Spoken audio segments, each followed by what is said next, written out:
Sheila and welcome to Vlogmas Day 2. Diba? Naka-day 2 na tayo agad. Pagpatuloy natin yan. So, in this video, as what I've said in my birthday vlog na gagawa ako ng separate video para dun sa Instax na binili ko for myself as a birthday gift. So, ito na siya! Actually guys, pinasok ko lang ulit sa box yung camera para alam niyo yun, para feel natin itong video na to. Kasi, nung dumating to, I tried to do the unboxing, yung alam niyo mga aesthetic unboxing videos dito sa YouTube. Gustong-gusto ko, pinapanood yung mga yun before I buy my gadgets or other stuffs na gusto ko. Nanonood muna ako ng mga unboxing videos. So, tinry ko siyang gawin, and I failed. I totally failed. Alam niyo, ang funny nung video na yon, and if mahanap ko pa siya sa camera roll ko, I might insert a clip in this vlog. So, yeah, before anything else, let's open this na. Kahit nakita niyo na to kung napanood niyo yung birthday vlog ko. So, yeah, tada! I got the lilac purple. Actually, iniisip ko if bibilin ko yung mini 9. Kasi ang sabi nila, mini 9 is like, nandun yung parang, alam mo yung vintage Polaroid vibe ba yun? Basta yung dark siya sa likod. Basta alam niyo naman siguro yung Polaroid na, diba, yung feels niya, ganun. Kasi yun yung gusto ko talaga, as in. Ang sabi nga nung kaibigan ko, bilhin ko daw yung, Instax Mini 90. Kasi ang cute din ng design nun. Pero sabi ko, gusto ko yung, yung ganito, wala lang. Kasi since bata ako, ganito yung mga Instax na nakikita ko. So, ayun, sabi nila, mas convenient yung Mini 11 kasi hindi mo na siya kailangan ayusin, yung parang yung mood niya for the brightness, ganun. So, I got this. Madali naman ako kausap. Ayun, tapos nag-post ako dun sa alam niyo yung Instax Philippines na group sa Facebook. Naggawa akong poll and I asked them for like, should I buy the lilac purple or the blush pink? Tapos, should I buy the mini 9 or mini 11? And lilac purple won.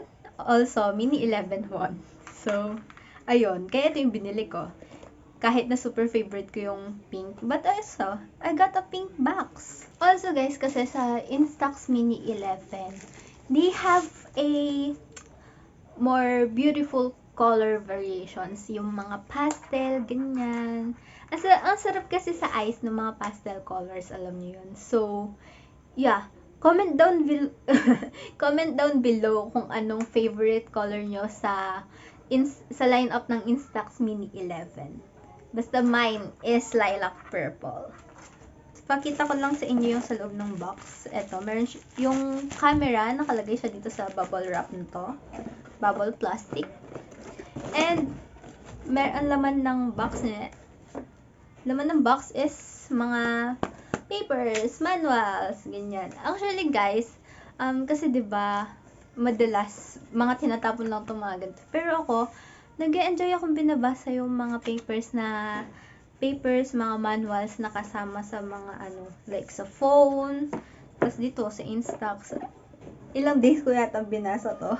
Kasi nandito din yung para siyang guide how to get a perfect picture from the Instax.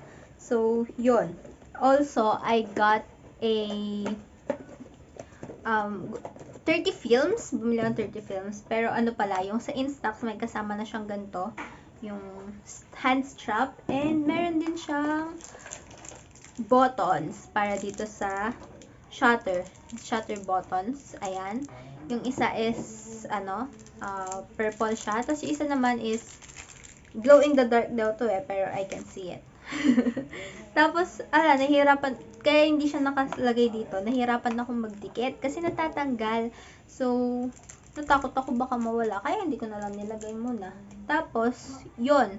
I also got 30 films with this one. And, lagay ko yung link sa description box kung saan ko siya nabili. So, yun to. I think, nabili ko lang siya for like less than 5K. Kasama na yung case niya. Meron din ako biniling case, pero in a separate shop. And, papakita ko siya sa inyo. Tan-tananan! It's a hologram case. Ayan. Ang cute din kasi nito, oh. Tapos hologram siya, ganyan. Purple din siya. Siyempre, to match my purple Instax. Tapos, guys, meron siyang kasamang strap. Parang bag. Para pagsasabit mo sa'yo, ganyan. Gawin mo lang siyang bag. Tapos, yan. Try natin siyang ipasok dito sa bag. Medyo, madali siyang ipasok. Pero, mahirap siyang tanggalin. Yan. Tapos, just to both. Yan. Ay! Yan. Okay na siya. Pero hindi ko muna nilalagay yung strap kasi gagamitin ko ito kapag pag gumala. Tapos, ano pa ba? Like, diba nga, sabi ko, I've been wanting to buy an Instax since high school and I finally got this one. Sabi ko, kasi feeling ko, pag tumanda na ako, yung, as in, pag natatrabaho na ako, ganun, manghihinayang na akong bilhin yung Instax. Kasi, guys, this Instax is like, constant gastos. Kasi kapag naubos na yung film mo, gastos ka na naman, bibili ka na naman ng film, ganyan. So, ngayon, ano pa yan? Ngayon na teenager pa ako, I'm still a teenager, 19 pa lang ako. Siguro, 'di ba? I'll have it as a reason. Impulsive buying. Pero hindi siya impulsive buying kasi I've been wanting to buy this. Tsaka pinag-ipunan ko siya for a long time. So, yeah. Hindi siya impulsive buying, di ba? At saka, ayun, matagal naman siya pinag-ipunan. Tapos pala, guys, meron na siyang kasamang battery. And then, ang pinagkaibahan nila ni Mini 9 is that walang selfie mode si Mini 9. Yan. Papakita ko sa inyo yung selfie mode na sinasabi ko. When you open it, ganyan siya. Tapos, kapag ganyan lang yan. Kapag ikaw yung nagpipicture or something. Pero pag gusto mo mag-selfie, para mas makakuha ka ng more focus na picture, ayan. I-pull nyo lang siya hanggang makikita nyo yung nakalagay na selfie on. Asa na? Di ba nakikita? O, basta yun. Meron selfie on na nakalagay. Tapos, pag ibabalik nyo siya, kailangan nyo siyang i-push all the way down there. Tapos, open nyo ulit kapag ibabalik nyo siya doon sa normal mode niya. I'm not gonna do a in-depth review or something about this kasi madami ng ganito sa YouTube. And gusto ko lang siya talaga ipakita sa inyo. Ayan. Kasi nag-enjoy talaga akong gawin. Pero hindi ako mag-film. Hindi ako mag-picture. Papakita ko na lang sa inyo guys yung mga pictures na na-capture ko using this camera. Yan, nakalagay sila dito. I still have like isa pang film na set of 10. Tapos may dalawa pang film sa camera, so I still have 12 films. Yeah, wait lang. I'm gonna show it to you. Nahanap ko nga yung bala ko siyang lagay sa sa album. Scrapbook sana kaso hindi ako ganun ka artistic. Ayan, wait. Diba, ang dami na. This picture is my picture. Kasama ko dito yung best friend ko. Before birthday ko yata to. Tapos, tinreat niya ako. And, binigyan niya din yung gift niya sa akin.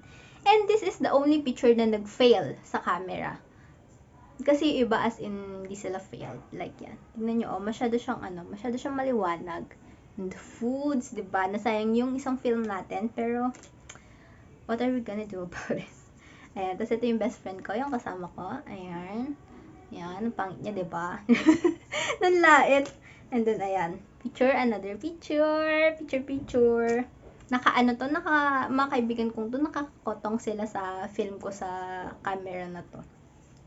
And then, this picture naman is yung nung pumunta kami ni Julie sa cafe. Sa Kapas pa yun. May vlog din ako doon. Nag-vlog ako. Pero, I don't know. Hindi ko pa yata napopost yung vlog na yun. Hindi ko pa din na-edit. So, feeling ko next year nyo na makikita or something. And then this is Julie. Ayan. No, diba? Ito babae to, siya yung number 1 na nakakakotong sa mga films ko. Nakarami yan sa akin. Nakaraming picture yan. Tapos, ano pa tayo? Alam ko madaming picture yun eh. Oh, another one. Tadan! Same pose, same place. Kaya same pose, same place yan. O, diba? Para silang para pina-photocopy lang. Kasi yung una, naka-eyeglasses ako. And then sabi ko, ayoko naka-eyeglasses. Wait lang ako. Tapos tinanggal ko. Eh, na-picture na-click niya na yung shutter.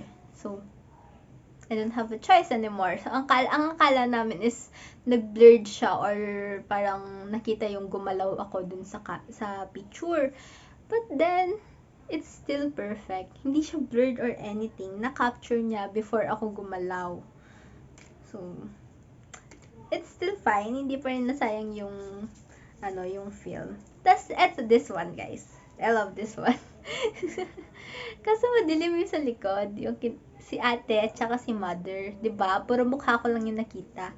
Nasakop ng mukha ko yung yung camera.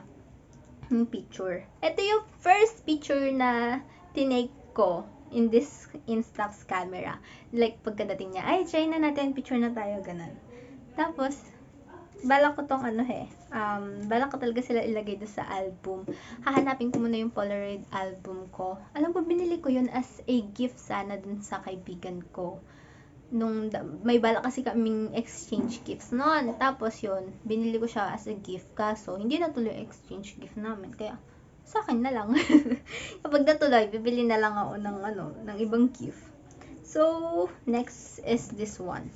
Second picture na na-take ko sa camera na to. Ayan, kita nyo, 'di ba? Si Julie na naman yan. Yung sinasabi ko sa inyo, nakakarami yan sa Instax ko eh. Meron siyang copy neto. Tapos, these 4 pictures are the pictures that I took on my birthday. First is with my mother dear, 'di ba? Guys, kung curious kayo paano kami nag-take ng pictures and stuffs, lalagay ko dyan yung birthday vlog ko. Tapos, ayan, si mother yung nag-take nito, yung picture ko. And then, tada! Selfie! I use the selfie mode here. Diba? Tapos, si mother din nag-take nito. Ayan, this is the last one, last picture that I have. Diba, ang dami. Tapos, nakalagay lang sila dito. So, if you guys want to know if it is worth it to buy this Instax camera, I think worth it siya kung gusto kayo yung type ng gusto mag-store ng mga pictures, yung mga memories, and gusto nyo yung as in talagang hawak nyo siya. Yung merong physical na ang tawag doon, basta, kasi diba dati nagpapadevelop sila ng pictures, ganyan. Tapos ngayon, since meron na tayong phone, magaganda na yung camera ng mga phones natin ngayon. Hindi na masyadong common yung mga nagpapadevelop ng pictures ngayon. Kasi nai-store naman nila, na-upload nila sa Facebook, sa Instagram. Kaso kasi, nakakaano kasi diba, nakakapanghinayang kung madidelete sila. Tapos, wala na. After nun, wala ka ng copy. Pero if meron ka nung mga ganito, yung like, yung mga physical mo silang nahahawakan, ganun, yung mga na-develop na picture, nasa sayo na lang kung paano mo sila iingatan na hindi mag-fade, hindi mawala, ganyan. Kasi alam nyo guys, meron kaming photo album, kami magkakapatid, tig-isa-isa kami. And, yung mga pictures namin since bata, nandun pa, buhay na buhay pa, like ako, 'di ba? 19 years ago pa yung mga pictures na yon, 19 years or 18 years ago pa. And maganda pa yung nila, yung doon maganda pa sila, hindi pa sila nag-fade or something. So yun lang yung gusto ko. Yun yung gusto ko. Yun yung gusto ko na i-keep, ganung types of picture na gusto kong i-keep. Kaya I bought an Instax camera and matitake mo siya makaka-capture mo siya in that moment, in that exact moment, yung gusto mong memory na i-store for a long, long time, 'di ba? Tapos yun, ala lang, I'm a very sentimental person na kasi pag nakikita ko yung mga pictures na ganyan, makikita mo sila, ay, ito yung ano, yung ganito yung nangyari on that day, ganyan, tapos maaalala mo. And it will bring a smile on your face, di ba? So yeah, for me, this is worth it. I so love this camera, guys. Kasi nga, di ba, finally, I have it in my hands. Tapos makakapag-pictures na ako, ganyan. Lalo na Christmas season na, for sure. Madami akong makaka-capture na moments using this camera. And I just need to buy films. Yun lang. Sigurado ako, after ng Christmas, after ng holiday season na to, wala na. Ubus na yung films ko. So, yeah.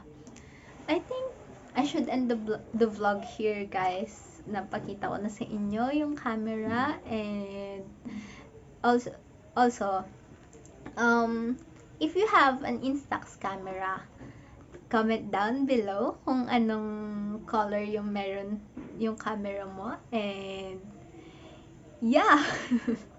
Thank you so much for watching this video, guys. I hope you guys enjoyed, and see you tomorrow. Bye bye.